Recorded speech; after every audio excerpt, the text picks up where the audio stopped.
secular approach who have also been very successful. Let's take Warren Buffett of Omaha, Nebraska. If you had put $10,000 in 1965 into his company, Berkshire Hathaway, you would have $1 million today.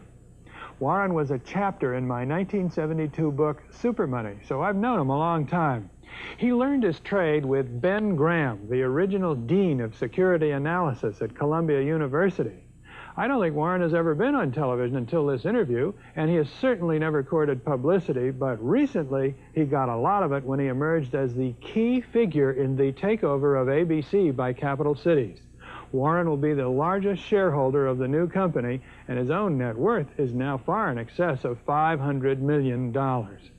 But when I spoke with him last fall in his office in Omaha, he very characteristically made his investment style seem so perfectly simple. The first rule in investment is don't lose. And the second rule in investment is don't forget the first rule, and that's all the rules there are. I mean, if you buy things for far below what they're worth and you buy a group of them, you basically don't lose money. Warren, what do you consider the most important quality for an investment manager? It's a temperamental quality, not an intellectual quality. You don't need tons of IQ in this business. I mean, you have to have enough IQ to get from here to downtown Omaha, but you do not have to be able to play three-dimensional chess or be in the top leagues in terms of bridge playing or something of the sort. You need a stable personality. You need a temperament that neither derives great pleasure from being with the crowd or against the crowd, because this is not a business where you take polls. It's a business where you think. And Ben Graham would say that you're not right or wrong because 1,000 people agree with you. And you're not right or wrong because 1,000 people disagree with you. You're right because your facts and your reasoning are right. Warren, what do you do that's different than 90% of the money managers who are in the market?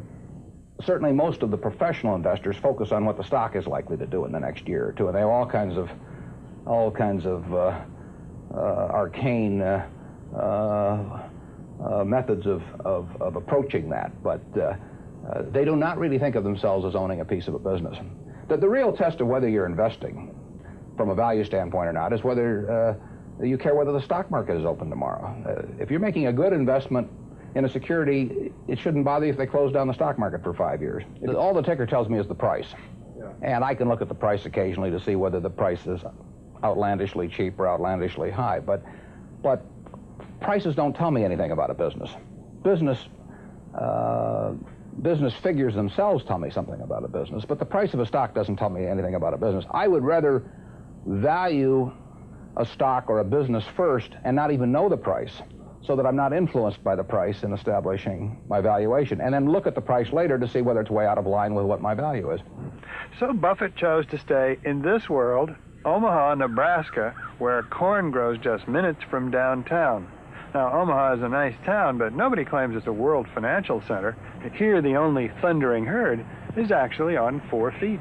Don't you find Omaha a little bit off the beaten track for the investment world? Well, believe it or not, we get mail here, and we get periodicals, and we get all the facts needed to make decisions. And unlike Wall Street, you'll notice we don't have 50 people coming up and whispering in our ear that we should be doing this or that this afternoon. You appreciate the lack of stimulation here? I like the lack of stimulation. We get facts, not stimulation here.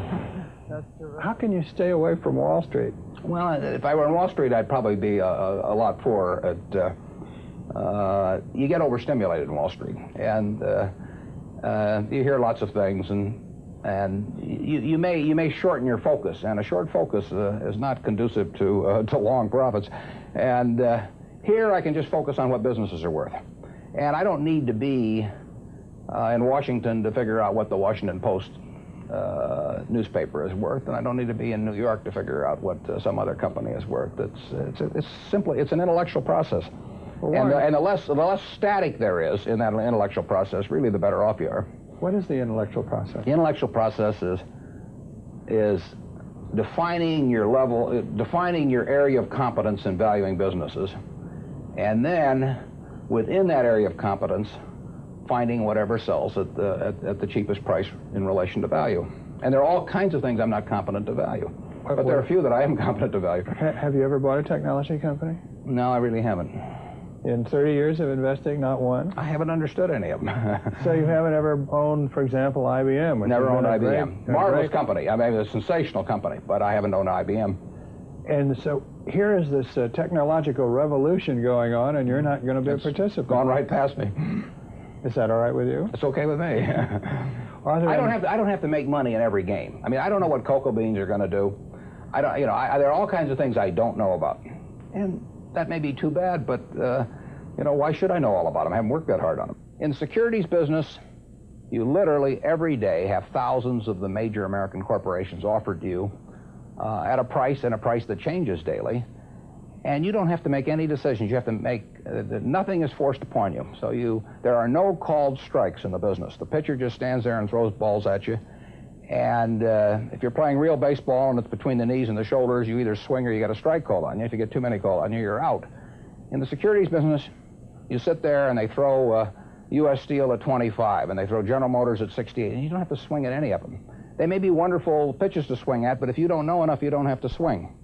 And you can sit there and watch thousands of pitches, and finally you get one right there where you want it, something that you understand, and then you swing. And so you might not swing for 6 months. You might not swing for 2 years. Isn't that boring? It would bore most people, and certainly boredom is a problem with most professional money managers. If they try to sit out an inning or two, not only do they get somewhat antsy, but their clients start yelling, "Swing, you bum!" from the stands, and that's very tough for people to do.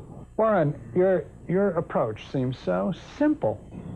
Why doesn't everybody do it? Well, I think partly because it is so simple. That the academics, for example, focus on all kinds of variables. Partly because by academics you mean professors of right, finance? Yeah, the data's there. In business school? Sure, and the data's there. So they focus on whether if you buy stocks on Tuesday and sell them on Friday, you're better off, or if you buy them in election years and sell them in other years, you're better off, or if you buy small companies. There are all these variables because the data are there, and they've learned how to manipulate data. And as a friend of mine says, to a man with a hammer, everything looks like a nail. And once you have these skills, you just are dying to utilize them in some way, but they aren't important. If I were being asked to participate in a business opportunity, would it make any difference to me whether I bought it on a Tuesday or a Saturday or an election year or something? It's not what a businessman thinks about in buying businesses. So why think about it when buying stocks? Because stocks are just pieces of businesses.